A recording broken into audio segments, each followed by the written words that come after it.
After 7 years of letting my daughter and son-in-law live off the little weatherboard house, I broke my back to pay off.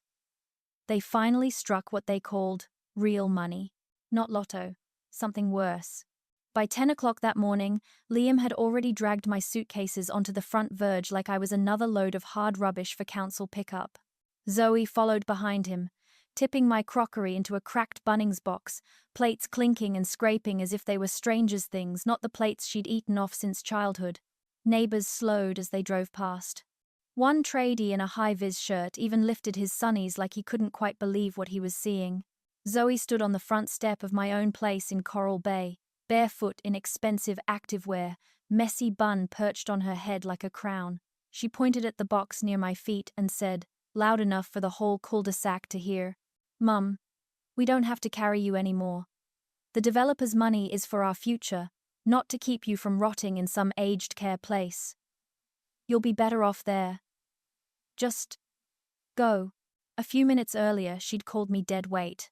My daughter, the baby I carried in a humid Sydney summer, the girl whose hair I braided before every school disco. Dead weight. My hand tightened around the handle of my old floral suitcase. My heart didn't race, it stayed steady. The way it does when a storm rolls in and there's nothing you can do but brace. I'd survived bushfires, black ice on the Pacific Highway, and losing my husband at 53. Being thrown out by my own child was just a different flavor of weather. Liam leaned against the doorframe like he owned the place, scrolling on his phone the way he always did when he wanted to hide that nervous twitch in his jaw. Behind him, on the kitchen bench, sat the letter that had turned everything upside down, the Transport NSW logo clear as day, and beneath it, compulsory acquisition. Proposed compensation, $4.7 million. I stood in the patchy front yard, my thongs dusty, blouse creased from the morning, the sea breeze rolling up from the bay carrying salt and the faint smell of bait from the little jetty down the road. A chipped mug lay near the gutter. I bent, picked it up, brushed the dirt away, and felt something inside me settle. Then I looked up at my daughter. "Zoe," I said quietly, "did you even read whose name is on the title they're paying out?" Her confident little coastal mum smile froze just for a moment. A tiny crack, but I saw it. "That's not the point, Mum," she snapped, voice climbing again. "The lawyers said it's marital assets, family wealth. We've got plans now. You'll be looked after at the home. 3 meals a day, nurses, activities. You should be grateful." Grateful? Imagine being told to be grateful while standing beside your own belongings dumped on the grass. If you're still here listening to an old Aussie woman's story, drop a line. Every city, every tiny town, every person who leaves a comment reminds me I'm not the only one who's been treated like a spare piece of furniture in their own home. And if this hits a nerve, give it a like so it can reach someone else who needs to hear it. I'm Helen Brooks, 61, widow, former school canteen lady, part-time op-shop volunteer, full-time soft touch apparently. This weatherboard home, 2 streets back from the beach in Coral Bay, New South Wales, was the first and only house Ian and I ever owned. Back in the 80s, it was just a tired little fibro box with dodgy wiring and mold in the bathroom. We painted every room ourselves, one pay packet at a time. Ian laid the deck out the back during Christmas holidays, swearing at the warped timber while the gallas laughed from the power lines. And then, one hot January afternoon in a Bunnings car park, his heart gave out. For months afterwards, the house echoed. The kettle felt too loud. The bed too big. I'd make 2 cups of tea, one for me, one for him, and leave his fishing hat hanging by the door, his boots tucked under the laundry sink like he might wander in again asking what was for tea. Then, 7 years ago, someone did knock on that door. It was nearly midnight, rain coming in sideways, the kind that soaks you between the car and the front step. I opened the door to find Zoe standing there, mascara streaked, hair stuck to her face, one hand resting on her belly. Behind her, Liam wrestled with a porticode and a box of toys. Little Ruby, barely 3, slept on his shoulder in a too big pink hoodie. "Mum," Zoe whispered, voice cracking. "The landlord's selling. We're out by Friday. Rents in Brisbane are insane. Liam's hours got cut. We've got nowhere. Please. We just need a place for a bit. I didn't ask for details. Mothers don't, when their children are shaking on the doorstep. Come in, I said, stepping aside. This house always has room for you. We dried Ruby with Ian's old beach towel. I made cheese toasties with the last of the Coles block and turned the heater up until the whole lounge felt like summer again. Liam kept saying, "Just a couple of months, Helen. Once I get steady work, we'll be out of your hair." A couple of months turned into 6, 6 into 12, 12 into 7 years. I gave them the big front bedroom with the built-ins. Easier for the kids, I told Zoe. You need space. I moved my things into the tiny back room. Ian's old study, just wide enough for a single bed and a chest of drawers. At first it felt like a blessing, little feet in the hallway again, Ruby's morning giggles, Eli's chubby hands reaching for my toast. I packed lunchboxes, did school drop-off, worked my canteen shifts, while Zoe looked for work online and Liam chased casual construction shifts. Bills arrived, electricity, rates, rego, and somehow always landed on my side of the table. "It's just for now, Mum," Zoe would say, kissing my cheek. "We'll pay you back when we're on our feet." I believed her. I believed that, if you keep the kettle warm and the spare bed ready, your family remembers who kept the light on. I didn't know then that one thin white envelope from Transport NSW, 7 years later, would show me exactly where I stood. Right there, on the grass, next to my own suitcase on the verge. By the second year of having Zoe and Liam under my roof, the house had quietly reshaped itself around their routines, the way a shoreline shifts after enough tides. My teapot moved from the middle cupboard to that one up the top where the kids can't reach it, Mum. My photos of Ian, the ones that used to sit proudly on the buffet, were nudged aside to make space for Zoe's ring light and a fake fiddle leaf fig she'd bought on Afterpay. Even the old fridge Ian and I had hauled up the steps in the 90s was now mostly stocked with almond milk, meal prep tubs, and craft beers I'd never tasted. "It's only fair we use the big room," Zoe would say, flicking her ponytail like she was doing me a favor. "You sleep better in a smaller space at your age anyway." At your age, it started small. It usually does. "Mum, can you grab the kids this arvo?" "Liam's still on site. I've got a work call." "Mum, the electricity bill's come through. Can you cover it? Liam still hasn't been paid for that last job." "Mum, can you just tap your card for the groceries? I'll transfer you back when my tax return lands." The transfer never landed. There was always a new story, a slow-paying boss, a breakdown with the ute, another client, ghosting, Zoe's social media packages. I told myself it was fine. In the canteen at the local public school, I'd butter fairy bread or slice oranges while listening to other mums complain that their kids lived in Sydney or London and never called. At least mine were here. At least I got Ruby's gap-toothed grin in the mornings and Eli's grubby face after footy training. So I picked up extra shifts, spent more time at the op shop, quietly cashed in one of Ian's old term deposits, didn't tell a soul. Pride can be a stubborn thing. It'll push you to sell jewelry before it lets you admit your own daughter is using your pension like an ATM. 3 years in, Zoe sat at the kitchen table one afternoon with a stack of printed Pinterest boards and a serious look that never meant anything good. "Mum, we need to talk about the house," she said, tapping her gel nails on the laminate. My stomach dropped. Conversations that begin like that rarely end kindly. "I've been chatting with a mate who does buyer's advocacy in Sydney," she continued. "Coral Bay's about to blow up. Developers are sniffing around everywhere. We're sitting on a gold mine." "We?" I repeated, pouring tea slowly, so my hands wouldn't betray me. "Yeah, our family," she said, as if correcting me. "Anyway, she reckons if we tidy the place, fix the deck, slap some white paint on the walls, we could make real money. Move closer to Brissy. Better schools. Proper opportunities. You don't need a full house like this anymore." "This is my home, Zoe," I said quietly. "Your dad and I." "Dad's gone," she cut in, too quick. Then she softened it with a sigh. "I just mean you'd be fine in a nice unit. No stairs, easier to clean. We'd help, obviously." I looked at her properly then. Not just the tiredness around her eyes, but the hunger underneath. Not hunger from skipped dinners, but the kind fueled by too many perfectly curated lives on Instagram. The kind that makes you believe you're entitled to the same shine. We'll cross that bridge when we come to it, I said, and changed the topic to Eli's footy game. But from that day, another quiet shift happened. They started hosting little catch-ups, most weekends, nothing huge, just enough to fill the deck Ian built with people drinking craft beers, talking about property, crypto, or whatever big money trend was floating around that week. I cooked, of course. Old habits don't die, they just get tired.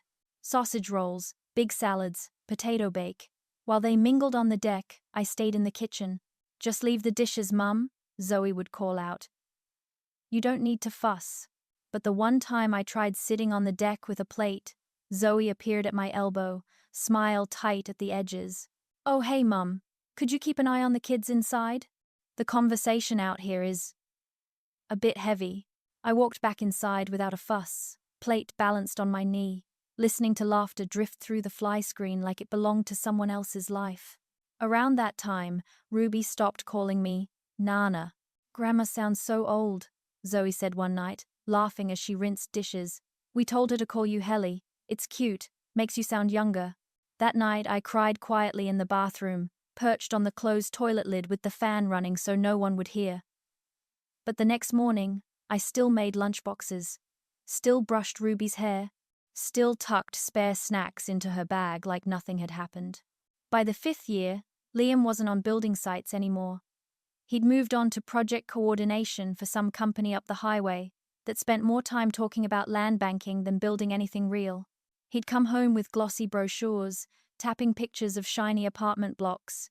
"Coral Bay's on the radar, Helen," he'd say. "They're going to rezone everything. These old shacks will be worth millions. We've got to think ahead." I murmured again, mostly to myself.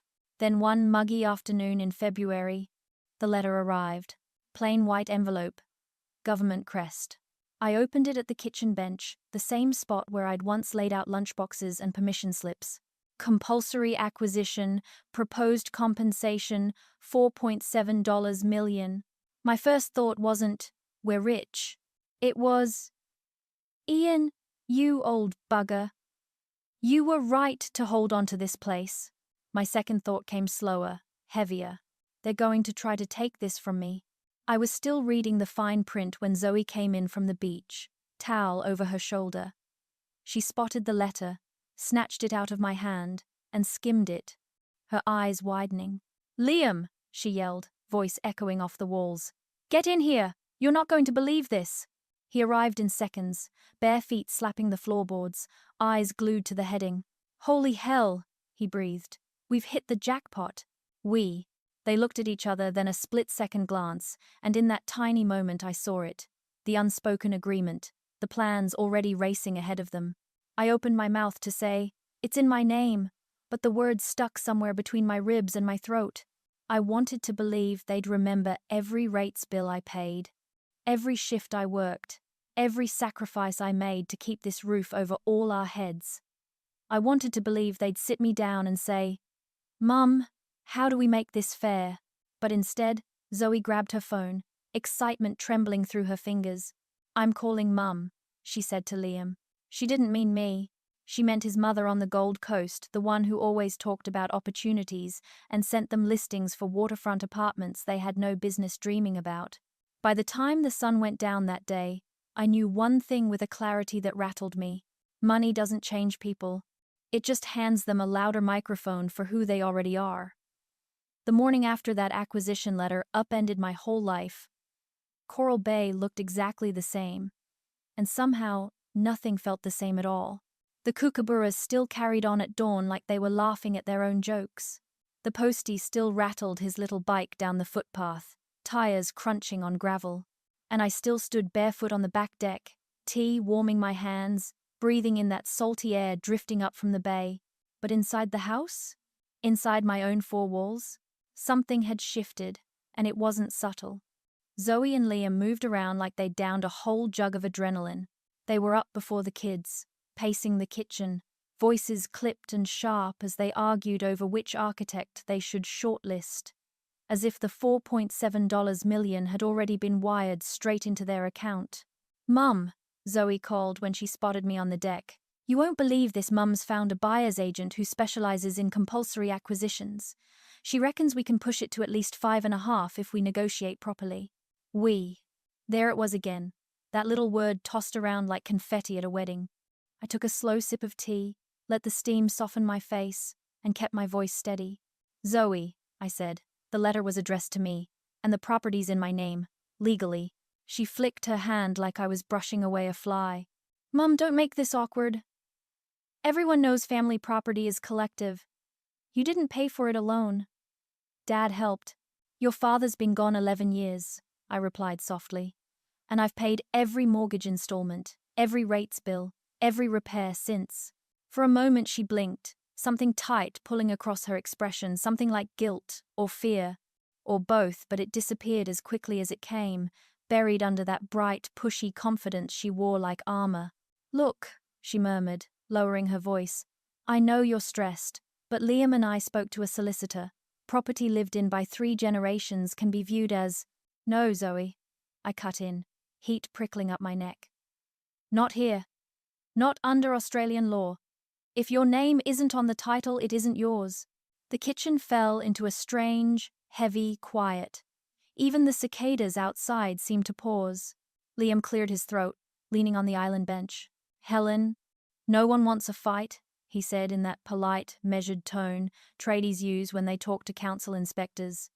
"But we've got to be realistic. This is the biggest opportunity any of us will ever see.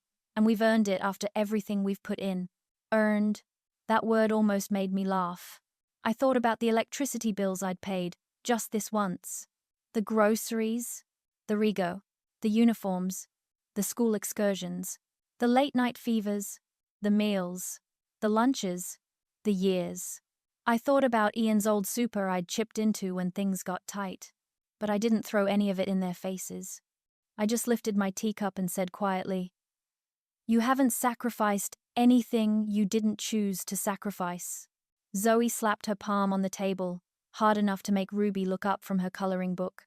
"For God's sake, Mum, don't make this messy. Liam and I have a plan. We talked about it for hours last night. We're going to buy land in the hinterland, build a proper home, big backyard for the kids, media room, pool. And we'll get you set up too, a nice retirement unit close by. You won't have to worry about a thing. Won't have to worry, in Zoe speak. Translated neatly to, please step aside." A dull ache started behind my neck, not anger, not fear, just the kind of tired that settles into your bones. Ruby tugged lightly at my sleeve. "Helly, are we moving to another house? I like this one. It smells like pancakes." My throat tightened. Before I could respond, Zoe swept in with that bright, brittle tone she used when she wanted to shut something down without looking cruel. "Oh, darling, adults just talk too much. Go play outside." Ruby padded away, tiny feet slapping the floorboards, and ran out to the jacaranda, purple blossoms catching in her hair. I set my empty cup down on the railing. "Zoe," I said quietly, "I've been patient for 7 years, but you need to listen now. Whatever plans you and Liam are cooking up, they stop until I say otherwise." Her jaw set like concrete. "Mum, don't push this." "I'm not pushing anything," I said calmly. "I'm protecting what your father and I built." Liam let out a short scoff, not loud, just enough. And that tiny sound, that was the moment it clicked. They didn't see this place as home anymore. They saw it as a winning ticket they never paid for. And they weren't going to stop, and they weren't going to play fair. That afternoon, while they drove into town to meet with a few people, I stayed on the back deck with a warm mug between my hands, listening to the lorikeets screech up in the gums. The breeze picked up dry, warm, carrying the faint smell of sunscreen drifting from the beach. I closed my eyes, looked at the empty chair beside me, and breathed out slowly. "Ian." "I think it's starting." The first real crack in the foundation came on one of those warm Saturday mornings when the sun hits the tin roof early and the whole house ends up smelling like overripe bananas and sunscreen. I was in the kitchen buttering toast when Zoe breezed in wearing fresh activewear like she was about to film an ad for Lorna Jane. She kissed the air near my cheek, grabbed a kombucha from the fridge, and turned with that bright, edgy energy she always carried when she was about to drop something I wouldn't like. "Mum," she said, "we need the big bedroom back." I paused mid-bite. "What for?" She tugged her ponytail tight. "Liam's mum is coming to stay for a bit. Just while we sort out the acquisition stuff. She can't sleep in the lounge, it doesn't look right." "Doesn't look right. She's helping us make good decisions," Zoe went on. "We need space to talk things through, have calls with the builder, and we'll need the room when the agent does staging." I stared at her, toast cooling in my hand. "Zoe," I said slowly, "that room was mine for 11 years after your father died. I moved out of it for you once. I'm not doing it again." Zoe crossed her arms, kombucha dangling from her fingers like a prop. "Mum, don't be unreasonable. It's temporary. And honestly," her smile tightened, "you sleep better in smaller rooms. You said that ages ago." "I said it when you were pregnant," I replied. "Not now." For a few seconds, she didn't speak. Then her face set hard. "Mum, this is happening, whether you like it or not." Before I could answer, Liam wandered in, chewing a protein bar, wearing new joggers I hadn't seen before. "Morning, Helen," he mumbled, brushing crumbs off his shirt. "Zoe told you? We just need the room while we get the plans moving. You'll be fine in the study for a bit." "You mean the storage room?" I said. He shrugged. Something inside me shifted a quiet, clean click. Not anger, not fear, just clarity. "That room is full of Ian's tools," I said. "His fishing gear, his boxes, his—" "We'll move it," Zoe cut in quickly. "Don't stress. Liam can chuck things into the shed." Chuck. Things that still smelled like my husband. They didn't wait for my answer. They didn't even pretend to. That afternoon, while I was out getting bread and dishwashing tablets, they went ahead with everything. I came home to find my clothes stuffed into black Woolies bags in the hallway, my framed wedding photo face down in a laundry basket, and Ian's tackle scattered across the deck like someone had tipped out a bucket. And there she was, Liam's mother, Christine, standing in the doorway of my bedroom with the same satisfied look people get when they're measuring up a holiday rental. "Oh, Helen," she chirped. "We'll make this space lovely. I'll need a firmer mattress," though my back's shot. I didn't answer. I didn't trust my voice not to crack. I walked past them, gathered Ian's tackle piece by piece, and carried it down the hall to the cramped study where Zoe had already shoved a single mattress onto the floor. She'd even left a little welcome candle on the windowsill. Lavender. Her scent, not mine. The message was unmistakable. "This is your new place, Mum. Stay small. Stay out of the way."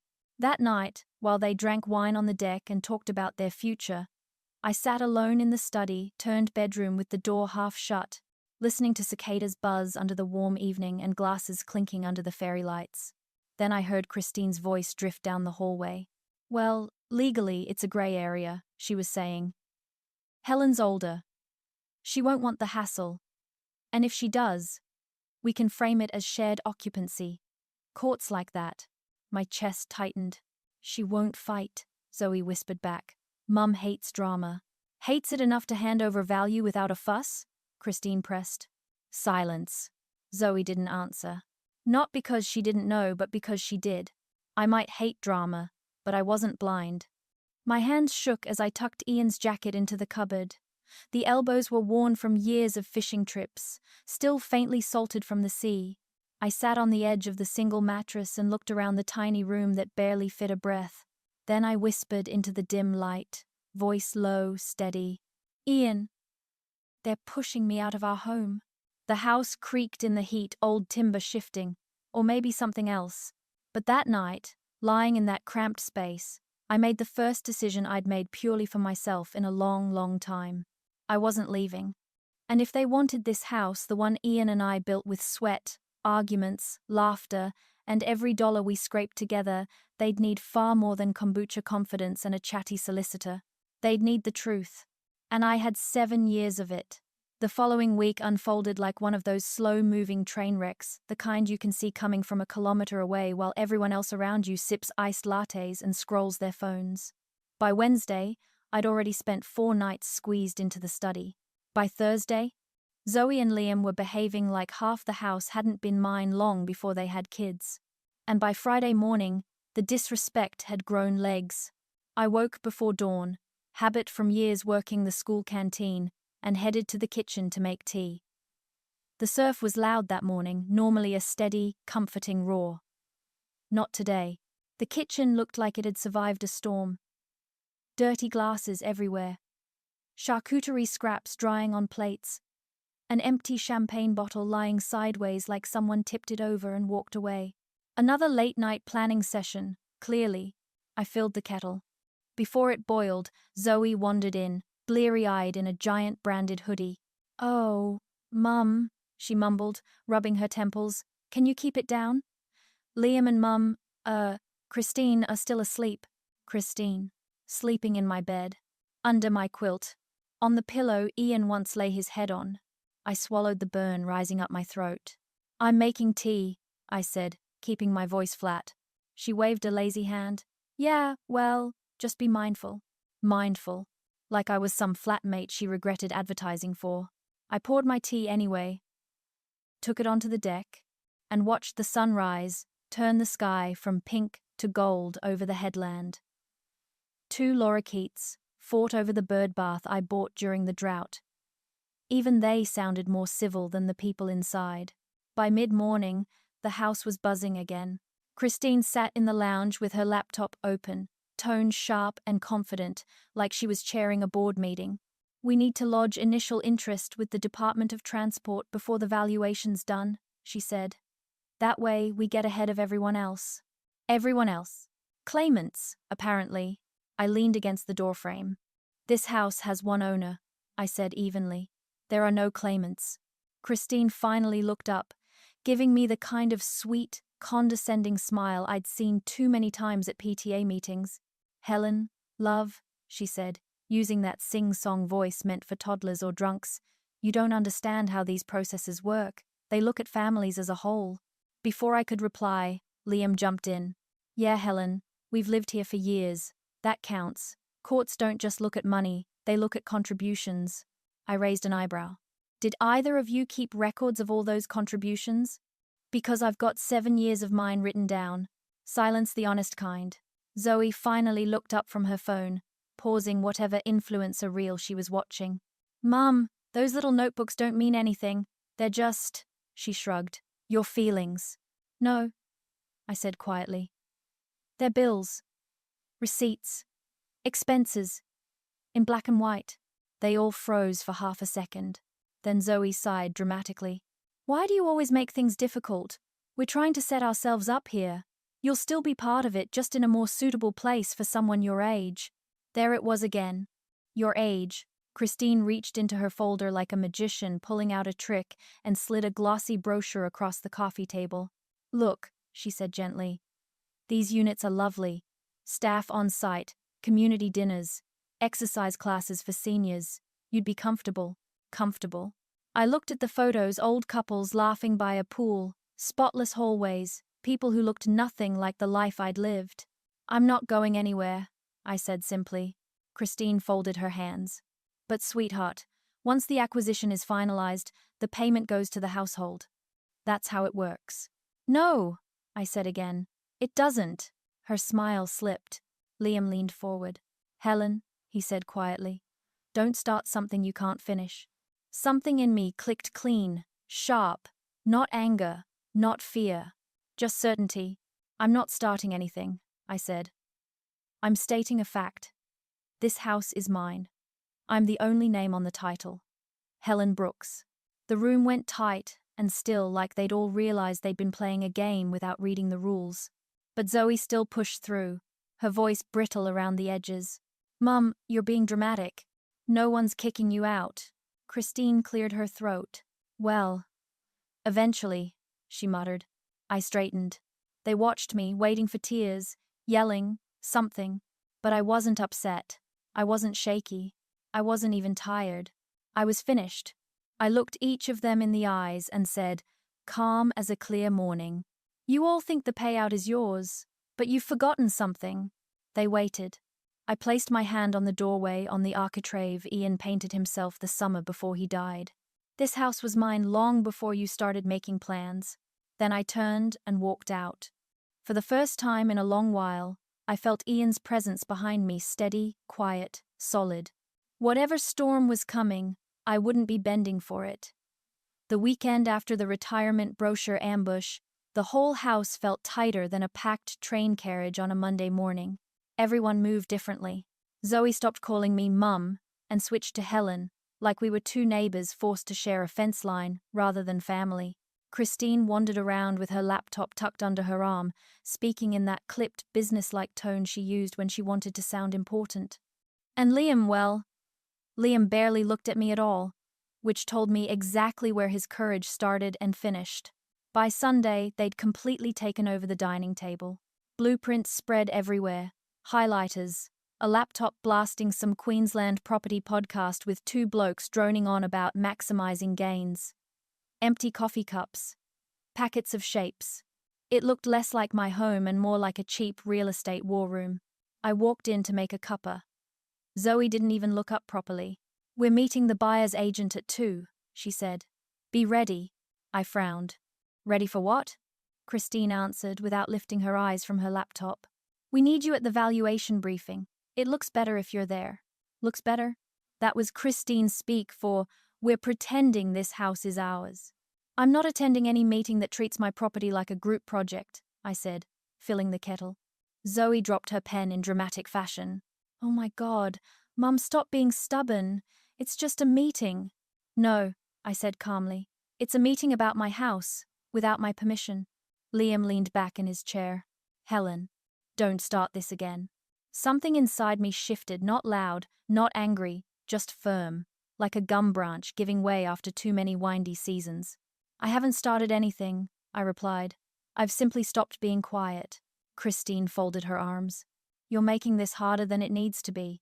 And you're assuming you get a say in something that isn't yours," I said. Her mouth tightened. Then Zoe stood with her hands on her hips. "Fine.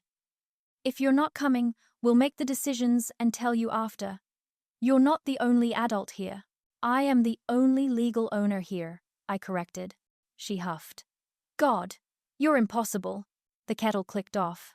I poured my tea slowly, letting the silence stretch, one of those silences where decent people usually realize they've gone too far. Not today. Ruby stumbled in, still half asleep, pajama shorts crooked. "Nana?" she asked softly. "Can you make pancakes?" Before I could answer, Zoe swooped in. "No, sweetheart." "Hell," she caught herself. "Nana's busy. Go get ready for the beach." The little girl looked at me, confused. "I'm not busy," I said, kneeling down. "I can make pancakes." Zoe's tone cracked sharp. "No." "We're leaving soon. Go." Ruby hesitated, then padded away. A cold feeling slid into my chest, not anger, not embarrassment. Just a quiet, heavy truth. If they were willing to take my home from me, they'd take the kids' affection next. Around midday, the buyer's agent arrived, tall, polished, hair gelled so neatly you could probably see your reflection in it. "Mrs. Brooks," he said brightly, holding out his hand. "Lovely to meet you. Zoe tells me you're keen to move forward with the acquisition process." I didn't shake his hand. "I'm not keen to move forward with anything," I said.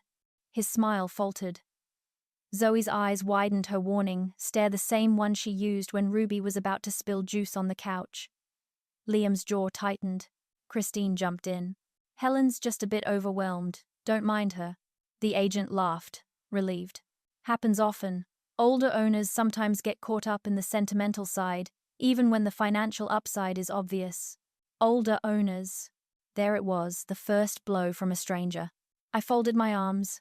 "And younger people often ignore legal documents," I replied, "especially when they're in bold." He blinked.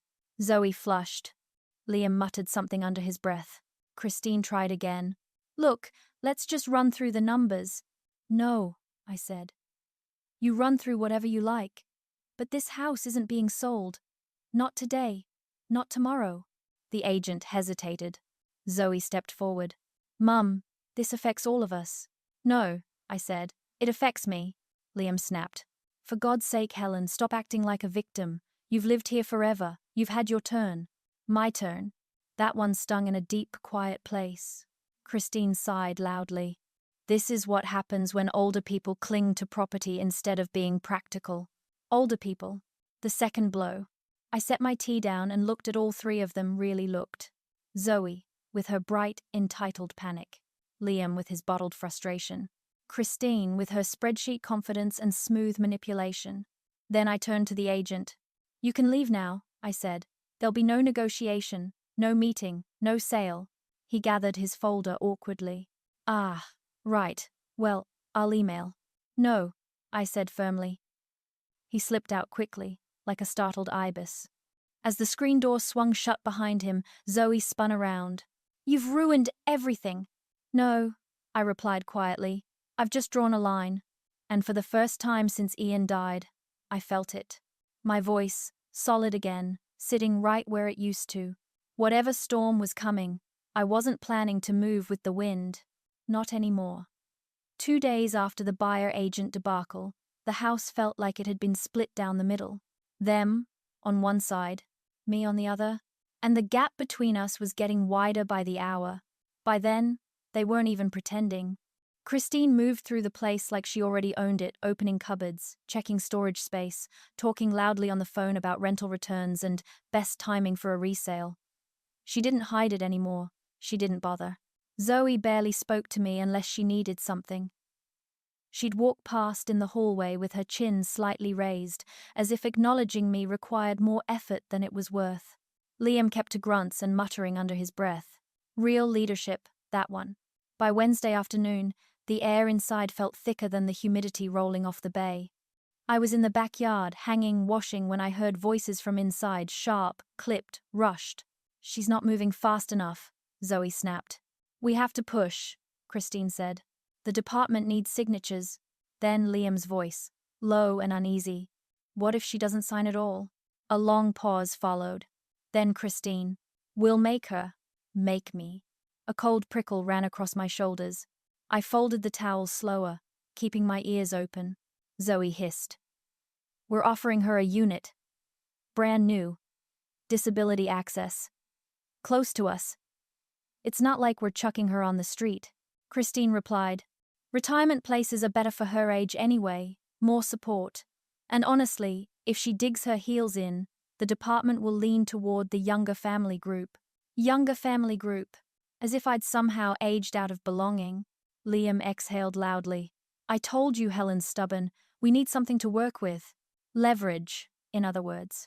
Then Christine said the line that made every muscle in my body go still.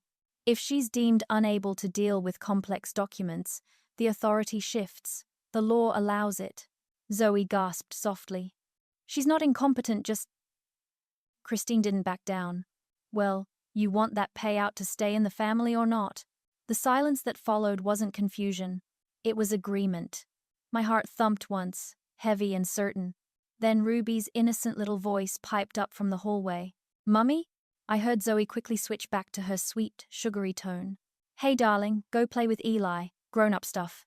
That was my cue to step away from the back door before my temper snapped in half. That evening, they launched the next round. Christine walked in, holding a folder stacked with papers, her expression bright and falsely polite. Helen, she said, we need your signature on a standard form. Nothing dramatic. Just preliminary consent so the department sees we're all on the same page. Same page. Zoe stood behind her with her arms crossed. Liam hovered off to the side, ready to look tough if needed. I dried my hands on the tea towel and nodded toward the folder. Let me see. Christine passed it over like she was offering terms of surrender. The first line read, Family Compensation Distribution Agreement. The second, authorizes joint negotiation rights for all adult residents. Joint negotiation rights. I let out a short, quiet laugh. Zoe straightened instantly. Mum, what now? Why are you making this difficult? Just sign. Because, I said, this gives you and Liam rights over a house you never paid for. Liam scoffed. That's not what it says. Yes, Liam, I replied, looking him dead in the eye. It is. You just didn't think I'd bother reading it. Christine stepped forward, adopting her sugary smooth voice again. Helen, love, this is the easiest way to avoid conflict. The department prefers to see families cooperating. Funny, I said softly. You keep saying family, but what you really mean is control. Her smile tightened. Zoe's arms crossed harder. Liam's jaw clicked. Just then, Ruby wandered into the room barefoot, clutching her stuffed koala. Nana, can I have a cuddle? Zoe swooped so fast it was almost instinct. No, sweetheart. Nana's busy. I bent down and scooped Ruby up before she could pull her away. I'm not busy, I said gently. Zoe's voice cracked, sharp as glass. Mum, this isn't the time. No, I replied calmly, holding Ruby close. It's exactly the time. I handed the folder back to Christine. No signatures. Not today. Not ever. Christine stiffened. You understand there will be consequences. I do, I said quietly. Do you? Zoe threw her hands up. You're ruining our future. No, I said, voice steady. I'm finally protecting mine. And right in that moment, I felt a shift inside me. Quiet, firm, unmistakable. 7 years they'd been pushing me, 1 inch at a time. But the pushing stopped tonight. There was a line now. Clear, bright, solid, and I wasn't moving from it. By the next morning, the mood in the house had gone sour. Not loud, not dramatic, just sharp around the edges, like walking barefoot over broken shells. Everyone acted normal, but it was the sort of normal you could poke a finger through. Christine made herself a flat white, using my beans, my machine, then left the milk out on the bench like she'd lived here for decades. Liam stomped around in his steel caps, muttering about deadlines and bloody setbacks. Zoe didn't say a single word to me, not even a fake smile. It wasn't silence, it was a tactic, and I could feel it. Around mid-morning, I stepped outside to shake a towel over the railing and noticed something odd across the street. Old Mr. Parry, who'd lived in Coral Bay longer than any of us, was standing on his lawn, arms folded, eyes fixed on my house. After a moment, he crossed the road slowly, like his knees were arguing with him. You all right, Helen? He asked quietly. I swallowed. Why wouldn't I be? He glanced at the front door, then back at me. Heard some shouting last night. Saw your bloke there. He jerked his chin toward the house. Hurl a cracked plate into the bin like he was trying for 6 runs. Thought I'd check in. I forced a half smile. You know what families are like. He gave me that long, steady look older neighbors are good at, the kind that lets you keep your pride but says, I see more than you're saying. Then he nodded and headed back across the road. I watched him go, feeling a small, warm ache in my chest. Someone had noticed. Someone cared enough to ask. By lunchtime, things moved up a gear. Christine and Zoe disappeared into the study, my new bedroom, and shut the door properly this time. Their voices bled through the walls, low, quick, businesslike. Every now and then I caught bits and pieces. If she won't agree, we'll have to write it down. Question her capacity. The department can step in. Capacity. Step in. My stomach knotted. So, that was it. They weren't just talking about pressuring me anymore. They were talking about painting me as someone who couldn't manage her own affairs. In my own house. At my own kitchen table. I sat down, laid my hands flat on the laminate, and watched them shake. Then came the call. Helen?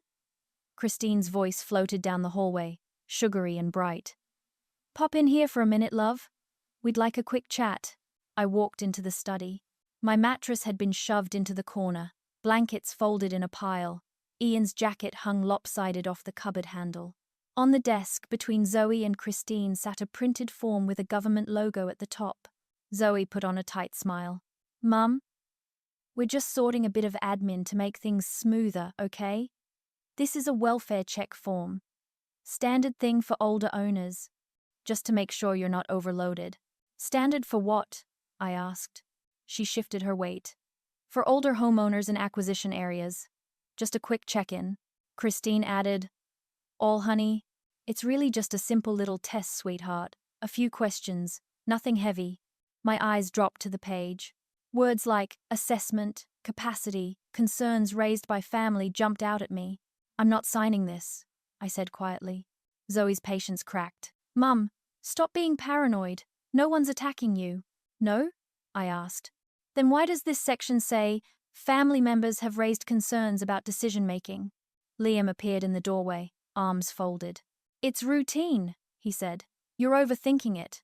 I tapped the line titled, Reason for Request. Someone filled this in. Christine didn't flinch. I did. We all talked about it. We need things to move along. And you've been up and down. I let out a short, disbelieving breath. Up and down, I repeated. Zoe stepped closer. Mum, please, just sign the form so we can get on with it. No, Helen, no, Liam glared. You're putting our future at risk. I straightened, feeling Ian's memory settle between my shoulders like something solid. Your future stopped being my job, I said, the moment you tried to take mine. Christine went pale. Zoe's jaw clenched. Liam looked like he wanted to put his fist through a wall. Ruby appeared in the doorway, clutching her koala. Mummy, what's going on? Zoe swung around. Sweetheart, back to your room, now. The little girl flinched. Something inside me drew a clear line. No, I said firm. Ruby can stay. Zoe stared at me. What? I'm not letting you hide this, I said. Not from her? Not from anyone. Christine stepped forward, voice low. Helen, sign the form. I met her eyes. No. Zoe threw her hands up. Why are you turning this into a war? Because you already decided it was one, I said. Then I opened the kitchen drawer, took out my phone, and spoke in the calmest voice I'd used all week. If you lodge this without my agreement, or tell anyone I'm not capable of handling my own business, I'll call my solicitor. Liam snorted. Who? You don't even… I do, I cut in. And she'll pick up. Zoe's face drained. You talk to a lawyer? Yes. Who? That's my business, I said. The room went very quiet. And from now on, I added, anything you say to me about this goes into writing. No more closed-door talks. Christine snapped her laptop shut. Zoe muttered a curse. Liam stomped off down the hall. Ruby stayed put, watching me with big, serious eyes. I knelt and smoothed her hair back. You're okay, love, I whispered. Nana's not going anywhere. For the first time in weeks, I felt every word of that settle into place. Because this wasn't just about a weatherboard house near the beach anymore. This was about me, my name, my future, my mind.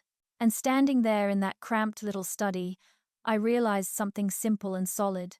I wasn't the one who should be scared. They were. The next 48 hours felt like living in a pressure cooker. Every room held a different sort of tension. Every conversation was a test. Every glance had something tucked in behind it. But something else shifted too, quietly, like the tide changing before anyone notices the waters moved. I wasn't scared anymore. And they could feel it. On Tuesday morning, I woke early, made my tea, and stepped out onto the deck. The bay was calm, the sky that soft lavender color it gets just before sunrise, and the kookaburras were already arguing in the gums like they owned the place. For the first time in weeks, the air felt steady. I sat there long enough to hear the house wake up behind me, footsteps in the hallway, Zoe's annoyed sigh, Liam coughing like an old lawnmower that needed a service. Then, Christine's voice floated through the open window. Well, she won't hold out forever. Pressure works. Pressure. I took a sip of tea and almost smiled. Not anymore, it didn't. By mid-morning, Zoe tried a new angle. Mum, she said, walking into the kitchen with her I'm reasonable face on. We need to talk about timelines. I opened a pack of crumpets and said nothing. She went on. Look, we're not trying to upset you. But the department wants us all saying the same thing. They're pushing. We'll all benefit if we just cooperate. Cooperate, I repeated, dropping a crumpet into the toaster. Yes, she said, sounding relieved that I hadn't bitten her head off. Exactly. So maybe we can revisit that little checkup, just to put everyone at ease. I pressed the toaster lever. I'm perfectly capable, I said, and I'm not doing any assessment. Her jaw tightened. Mum, you're being completely unreasonable. The toaster popped right on cue. I buttered the crumpet slowly. I'm being appropriate, I said, quite gently. For the first time in a long while, she stared at me like I'd swapped bodies with someone else. You're putting us in a terrible position, she snapped. No, I answered. I'm stopping you from putting me in one. She spun on her heel and stormed out. I counted that as progress. Around lunchtime, the main show began. Liam came through the front door carrying a folder, shoulders squared like he was about to give a toolbox talk. Helen, he said, dropping the folder on the dining table, we need a serious chat. I stayed where I was. Christine joined him, arms crossed, mouth set. Your refusal to cooperate is holding up the process, she said. You're stopping the family from moving forward. This isn't a family decision, I replied. It is, she shot back. You're being unreasonable. I lifted my chin. I'm being careful, I said, and I'm right. Zoe appeared in the doorway, eyes wild, hair scraped back like she'd been pacing for hours. Mum, sign the bloody form, she burst out. Why are you doing this? I looked at her properly then, past the anger. Underneath, she wasn't just angry. She was scared. Scared that without my signature, the whole dream, the media room, the big backyard, the pool, the hinterland block would vanish. I pulled out a chair and sat down. All right, I said quietly. Let's talk properly. They all leaned in, too fast. Hopeful? Hungry? Christine straightened. Good, we'll go through. No, I said, holding up a hand. I'll talk, you listen. The room went still. I folded my hands on the table. All three of you have lived here without paying proper rent or bills for 7 years. I fed you, looked after the kids, paid the mortgage, the rates, the power, the food. Every time you couldn't cover something, I did. Zoe opened her mouth. Christine touched her arm. Now, I went on, the government wants to acquire the house Ian and I worked our whole lives for. And instead of asking what I want, you decided what suited you. Mum, Zoe whispered. You tried to move me into a unit, I said. You took my bedroom, you shoved me into the study, you pushed papers at me without a lawyer, and then, I nodded at the folder Liam brought, you tried to make out I can't manage my own decisions. Christine stepped closer. We've acted in the best interests of yourselves, I cut in. Liam snorted. You're making things up now. I reached behind me, opened the drawer, and put my small spiral notebook on the table. 7 years' worth of dates, bills, amounts, notes. Imagine this then, I said, tapping the cover. Their faces changed. Zoe's hands started to shake. Christine's eyes narrowed. Liam swore under his breath. You kept records? He asked. I did, I said. From the day you moved in. Christine swallowed. That won't hold up, she said, but her voice had lost its edge. Oh, it will, I replied. It shows exactly who paid for what, exactly who carried who, and exactly how you've treated an older woman in her own home. The silence that followed was thick. I've spoken to a solicitor, I added. I know exactly where I stand. Zoe's face drained of color. You really called someone, she whispered. Yes.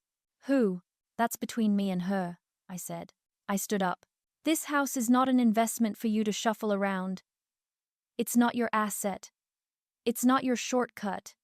If you push me again, file another form, mention my capacity one more time, try one more trick, I'll take this notebook, and every bit of it goes to the department and to my lawyer. Zoe's eyes filled.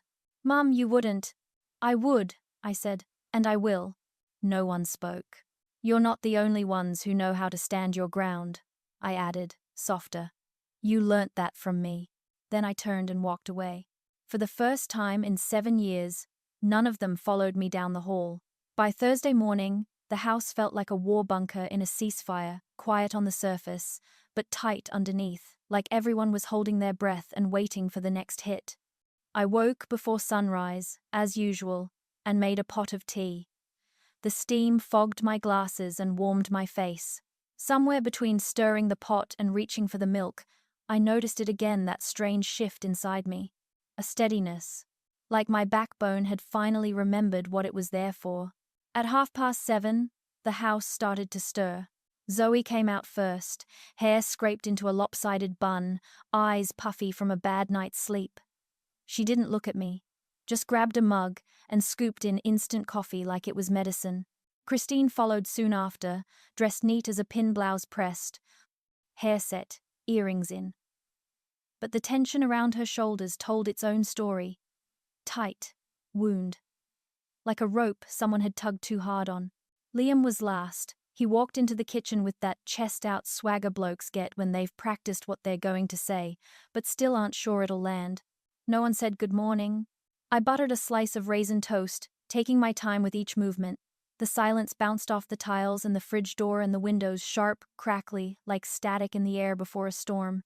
Finally, Liam cleared his throat. So, Helen, about yesterday. I waited. He shifted his weight, rubbed the back of his neck like a teenager, called into the principal's office. Reckon we all got off on the wrong foot, he said. Emotions were high. Stuff got said that didn't come out the right way. I took a sip of tea. You mean, I replied. You threatened to push through a capacity assessment and make it look like I can't handle my own affairs because I didn't want to hand you my house. He winced. Well, yeah, but it wasn't meant to sound harsh. I let out a small laugh. It wasn't loud, but it was sharp enough that all three of them flinched. Christine stepped forward, hands clasped in front of her like she was about to start a PowerPoint. Helen, listen, she said, voice smooth. We're not the enemy here. We're trying to secure a future. We've got obligations, school fees, cost of living pressures, and the regional authority emailed yesterday chasing confirmation on the title before they proceed with any offers. I looked at her over the rim of my mug. Christine, I said, you don't even own the land. She blinked a bit too fast. Well, she said, not yet. There it was again, that little flicker in her eyes. Not guilt. Calculation. Zoe groaned under her breath and leaned back against the counter. Mum, please, she said, staring at a crack in the grout. Can we just reset? We can work this out as a family. I set my tea down carefully. All right then, I said. Let's talk as a family. All three heads turned toward me at once. I folded my hands on the table, fingers steady. You want clarity? I said. I'll give you clarity. Last night, after you all went to bed, I had a longer call with my solicitor. Liam muttered. Oh, bloody hell, under his breath. I went on. She confirmed what I already suspected.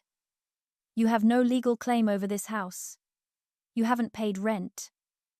You haven't contributed to major repairs. You haven't paid council rates. You haven't covered the power or the water. You've lived here because I opened the door and said yes. Zoe opened her mouth, then seemed to think better of it. And the department? I continued. They can't force me out. Not while I'm alive. Not while I'm able to make decisions. Not while the title is in my sole name. They can negotiate, but only with me. Not with you. Not with the younger family unit. With me. Christine's eyes darkened, the polite mask slipping a fraction. You can't honestly intend to dig your heels in like this, she said. It's not practical. Oh, I'm past practical, I replied. I'm at honest. I stood up slowly. My knees cracked, but my voice didn't. And since you're all so interested in transparency, I added, we're going to have some. Zoe swallowed. Meaning what? Meaning, I said, walking to the drawer and pulling out a folder. I've documented 7 years of financial support right down to every gas bill, Coles shop, and packet of nappies. I put the folder on the table and tapped it. If the department or a court ever asks who actually supported who in this house, this spells it out. Liam stared at the folder like it might bite. That's not fair, he blurted. Fair? I repeated. Fair was me letting you live here rent-free for 7 years. Fair was me doing school drop-offs while you chased opportunities. Fair was buying uniforms, paying for excursions, covering rego, picking up groceries when your card declined. I held his gaze. This is the first fair thing I've done for myself in a long time. Zoe shook her head slowly, eyes shiny. Mum, we're not trying to hurt you. Yeah, Helen, Liam added quickly. You're blowing this out of proportion. You already hurt me, I said softly. You just didn't expect me to push back. The room went quiet. Then, right on cue, Christine changed tactics. I watched it happen, her shoulders loosening, voice dropping half an octave, expression turning warm in a way that never quite reached her eyes. "Helen, darling," she said, "no one wants you gone. Maybe we came on too strong. We can renegotiate. We'll leave your bedroom as it is. You can stay here as long as you like. We'll chip in more for groceries. We can all—" "No," I said. She froze mid-sentence. "No more deals," I went on. "No more, maybe this, or maybe that. And no more pretending you're doing me a favor. You wanted me in a unit. You wanted my room. You wanted control of the payout. I'm just the one who finally said no." Zoe's voice cracked. "So what happens now then?" I looked at each of them in turn. "Now?" I said. "We wait." "For what?" Liam snapped. "For the truth to finish surfacing," I replied. He rolled his eyes. "What's that even supposed to mean?" Before I could answer, a sharp knock rattled the front door. All three of them jumped. We don't get much door knocking in Coral Bay. People either text first or just wander round the back. This knock was firm, measured, official. Another knock came, a bit louder. Zoe's face drained of color. Who's that?" she whispered. Christine's fingers dug into the sleeve of her blouse. Liam stood there, jaw clenched, staring toward the hallway like he could see through walls. I didn't say a word. I knew the sound of that kind of knock. I'd heard it once before, years ago, when a police officer came to tell me there'd been a pile-up on the motorway and I needed to get to the hospital. The same steady professional rhythm. The same sense that whatever came next, life wouldn't go back to how it was. The knock came a third time. I pushed my chair back, smoothed down my shirt out of habit, and walked toward the door. My heartbeat stayed level. My hands didn't shake. Behind me, I could feel them watching. Zoe, holding her breath. Liam, fists half-curled. Christine, calculating. Whoever was on the other side of that door was about to find a house full of fault lines. And for the first time in a long time, I didn't feel like I was the one standing on the weakest side. The knock echoed down the hallway again, sharp, official. Not the sound of a neighbor dropping off lemons from their tree. I opened the door. Two people stood on the veranda. A woman in a navy windbreaker with a small Department of Housing and Planning logo on the chest, and next to her a stocky man in high-vis with the NSW government emblem on his vest. Both carried clipboards. Both had the calm, steady faces of people who'd seen more than their fair share of family dramas. "Morning," the woman said. "Are you Mrs. Helen McAllister?" "Yes," I replied. She gave a brief nod. "I'm Senior Case Officer Maya Kerr, from the Department of Housing and Planning. This is Inspector Reese Palmer. We're here to follow up on a report about unauthorized occupancy and possible financial pressure on an older homeowner." Behind me, I could feel the air in the kitchen change as if someone had cracked glass. Zoe let out a tiny gasp. Christine went very still. Liam muttered something under his breath that wasn't fit to repeat. I stepped back from the doorway. "Come in," I said. They stepped just inside, enough for me to close the door, then paused in the entry. They didn't gawk the way curious locals do. They looked the way trained people look, taking in the layout, the faces, the mood of the house in a few seconds. Maya opened her folder. "Mrs. McAllister, I'll need to ask you a few questions about who lives here, whose name is on the title, and whether you're here by choice. Is that all right?" I smiled faintly. "My choice works just fine. Thank you." Christine moved quickly, smoothing her blouse like she could straighten the whole situation with a tug. "Look," she said, with a sweet little laugh. "This is all blown out of proportion. We're just working through some family arrangements. There's no real issue here." Maya didn't bother returning the smile. "I understand," she said evenly. "But we've received more than one anonymous concern."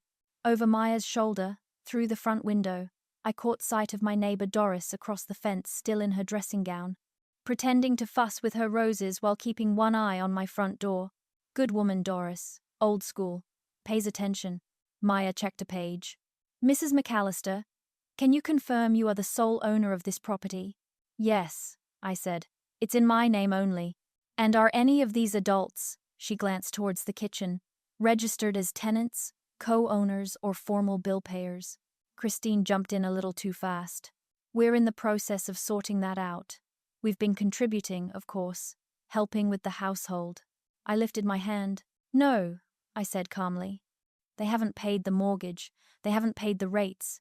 They haven't covered repairs, or power, or water. Maya wrote that down without changing expression.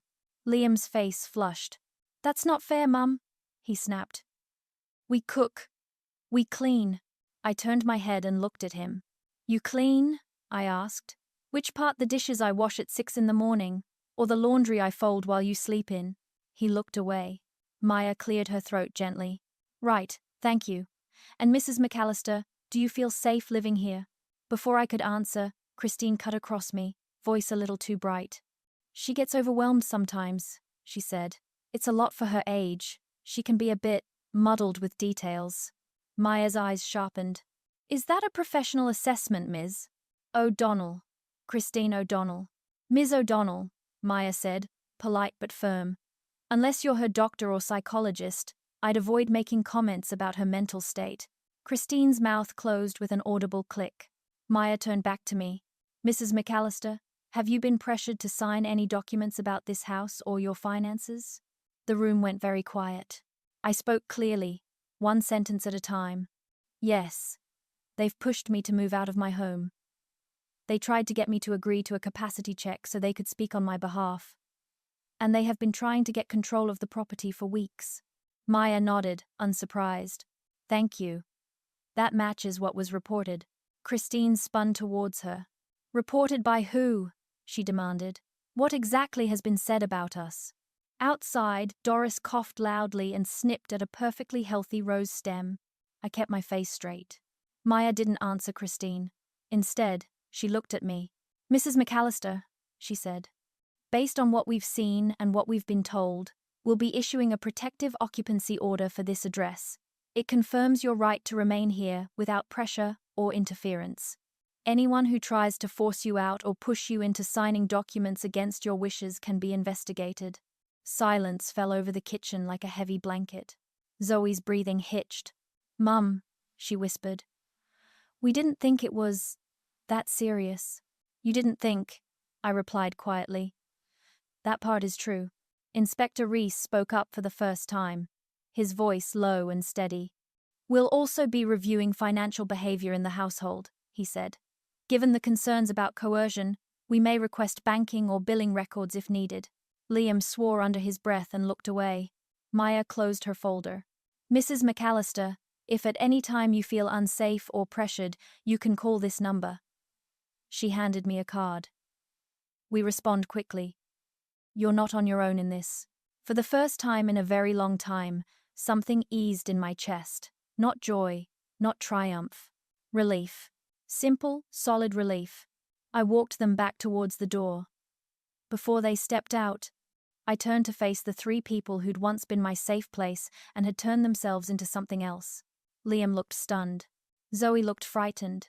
Christine looked like her carefully polished surface had finally cracked. I told you, I said softly. The truth doesn't stay buried. Then I closed the door behind Maya and Reese. The sound echoed through the house, clean, final. I stood there for a moment, their card warm in my hand, listening to the quiet. Tomorrow, I knew, things would shift again. Papers would arrive. Calls would be made. Lines would be drawn in ink instead of just in my head. And for the first time since they'd moved in, I felt ready for whatever came next. The morning of the expedited hearing broke, with a soft orange glow stretching over the Illawarra coastline, the kind of early light that makes even a bruised week feel strangely steady. I stood on my veranda with a cup of peppermint tea, watching gulls drift over the surf. My hands were steady, my breathing calm. Something inside me had shifted like a tide finally turning after 7 long years. At 8:30 sharp, a silver Camry pulled into the driveway. Out stepped my solicitor, Amelia Tran, sharp, practical, the sort of woman who could cut through paperwork without raising her voice.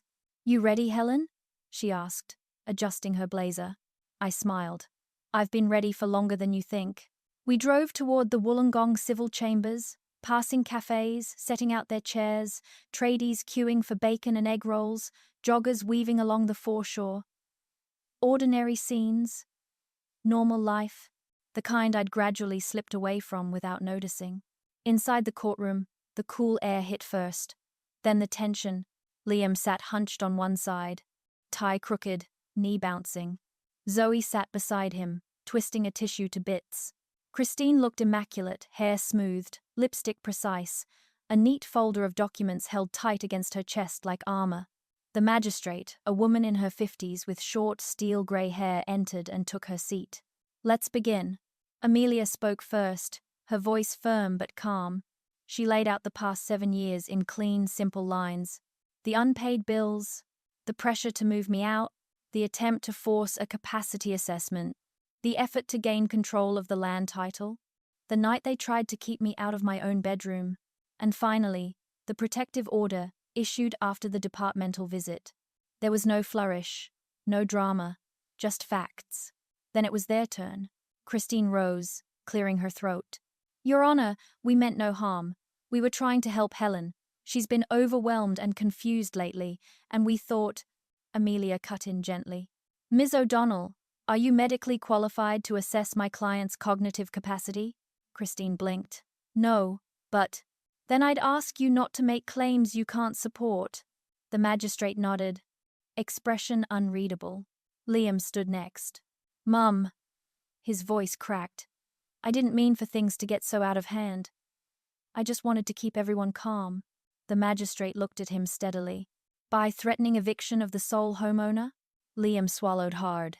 "I know. I stuffed it. I'm sorry, Mum." Zoe dabbed at her eyes, silent. Christine stood again, voice tighter. "If Helen truly believed we were mistreating her, why didn't she move out earlier?"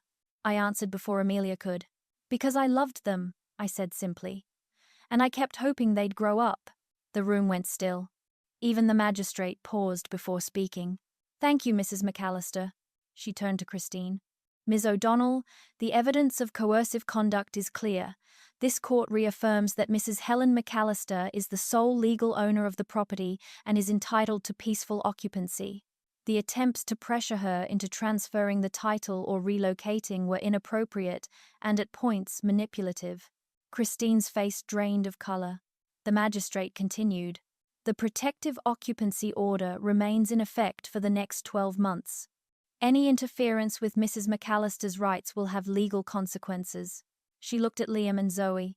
"As for you two, you may remain in the home only under the explicit condition that you respect both the order and Mrs. McAllister's autonomy. She is not your safety net. She is the homeowner." Liam nodded quickly. Zoe whispered, "We understand." The magistrate's final words were softer, but they carried weight. "Generosity is not something to exploit. I hope all 3 of you reflect on that." Outside the chambers, sunlight pooled across the pavement. Amelia touched my arm lightly. "You handled that exceptionally well." I let out a long breath, slow, even, and felt something uncoil inside me. Something that had been tight for years. Liam and Zoe approached hesitantly. "Mum, can we talk later?" Zoe asked, voice small. "Later," I said, "but yes, we'll talk." Christine stayed behind, arms crossed, staring at the ground. I didn't approach her. That chapter, whatever it was, had closed itself. Back home, the sea breeze rolled up from the headland, carrying the smell of salt and tea tree. My little weatherboard house stood quiet and warm in the late morning sun. It didn't feel crowded anymore. It didn't feel taken. It felt like itself again.